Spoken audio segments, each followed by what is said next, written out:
Assalamualaikum warahmatullahi wabarakatuh. Alhamdulillahirrabbilalamin. Wassalatu wassalamu ala asrafil anbiya'i wal mursalin wa ala alihi wa sahbihi rasulillahi ajmain. Saya Akmal Maulana, perwakilan dari kelompok 2 yang beranggotaan Ayu Ardiyah, Fani Azaliyah, Miftahul Jannah, dan Sriwidyasari. Di sini saya akan mempresentasikan materi kami mengenai pengarahan atau actuating dalam Islam. Berikut ini merupakan topik pembahasan yang akan saya sampaikan terkait dengan actuating dalam Islam. Yang pertama yaitu pengertian actuating secara bahasa dan istilah. Yang kedua, pengertian actuating menurut para ahli. Yang ketiga, bagian-bagian actuating. Yang keempat, manfaat actuating. Dan yang kelima, prinsip actuating. Topik pembahasan yang pertama yaitu pengertian actuating. Dalam bahasa Arab, actuating disebut dengan al-taujih, yang berarti mengarahkan. Actuating secara bahasa adalah pengarahan atau dengan kata lain, pergerakan pelaksanaan. Sedangkan secara istilah, actuating adalah mengarahkan semua karyawan agar mau bekerja sama dan bekerja efektif dalam mencapai tujuan perusahaan atau organisasi. Actuating merupakan bagian dari proses kelompok atau organisasi yang tidak dapat dipisahkan. Topik pembahasan yang kedua yaitu actuating menurut para ahli. Menurut Dr. Haji Arifin Abdurrahman MPA, yaitu kegiatan manajemen untuk membuat orang-orang lain suka dan bisa bekerja.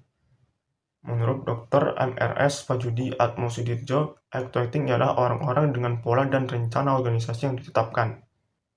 Menurut George R. Terry, usaha yang dilakukan untuk menggerakkan anggota kelompok sedemikian rupa hingga mereka berkeinginan dan berusaha untuk mencapai sasaran perusahaan serta sasaran para anggota perusahaan tersebut. Menurut Cons dan O'Donnell, hubungan antara aspek individual yang ditimbulkan oleh adanya dipahami dan pembagian pekerjaan yang efektif. Menurut Profesor Dr. Sondang MPA, pergerakan adalah sebagai keseluruhan proses pembenahan dorongan bekerja pada bawahan sedemikian rupa sehingga mereka mau bekerja demi tercapai tujuan organisasi dengan efisien dan ekonomis. Menurut Hersey dan Blanchard, kegiatan untuk menumbuhkan situasi secara langsung dapat mengarahkan dorongan yang ada ke dalam diri seseorang dalam kegiatan untuk mencapai tujuan. Topik pembahasan yang ketiga yaitu bagian-bagian actuating dalam Islam.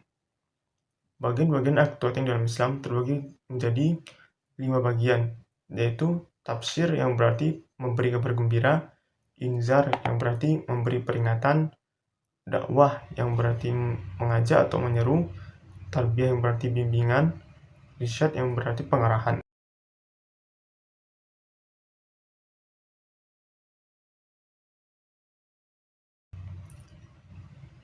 Tafsir dalam konteks manajemen, kabar gembira ini bisa diartikan sebagai pemberian penghargaan, sanjungan, atau motivasi, sehingga bawahan merasa berharga dan punya kepercayaan di hadapan atasan, serta pemberian harapan akan perbaikan tingkat kesejahteraan.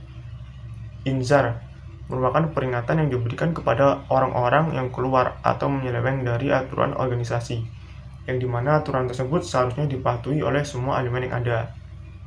Dakwah, menurut Muhammad Khidir Husain, adalah upaya untuk memotivasi orang-orang agar berbuat baik dan mengikuti jalan petunjuk dan melakukan amar ma'ruf nahi munkar dengan tujuan mendapatkan kesuksesan dan kebahagiaan dunia akhirat.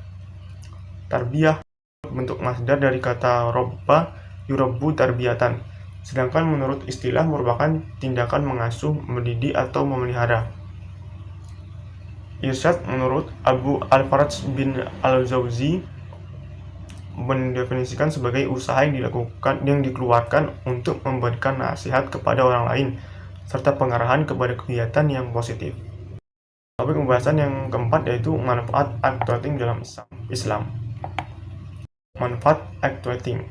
Dalam realitasnya, actuating dapat berbentuk hal-hal sebagai berikut: memberikan dan menjelaskan perintah, memberikan petunjuk pelaksanaan kegiatan, memberikan kesempatan meningkatkan pengetahuan, keterampilan atau kecakapan, dan keahlian agar lebih efektif dalam melaksanakan sebagai kegiatan organisasi.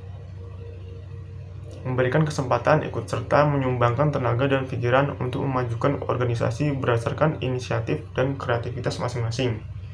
Memberikan koreksi agar setiap personal melakukan tugas-tugasnya secara efisien. memberikan apresiasi bagi yang telah melaksanakan tugasnya dengan baik dan sanksi kepada pihak yang melanggar. Topik pembahasan yang kelima yaitu prinsip actuating dalam Islam.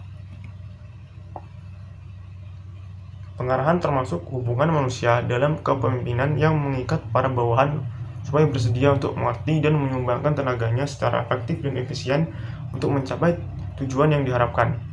Terdapat beberapa prinsip yang dilakukan oleh seseorang pimpinan dalam melakukan sebuah pengarahan.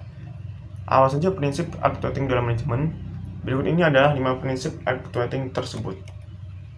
Prinsip actuating yang pertama yaitu prinsip mengarah kepada tujuan. Kedua, prinsip keharmonisan dan tujuan. Yang ketiga, prinsip kesatuan komando. Yang keempat, prinsip keseimbangan. Dan yang kelima, prinsip kejelasan.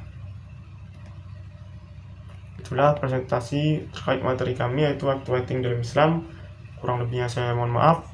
Wabillahi taufiq wal hidayah. Wassalamualaikum warahmatullahi wabarakatuh.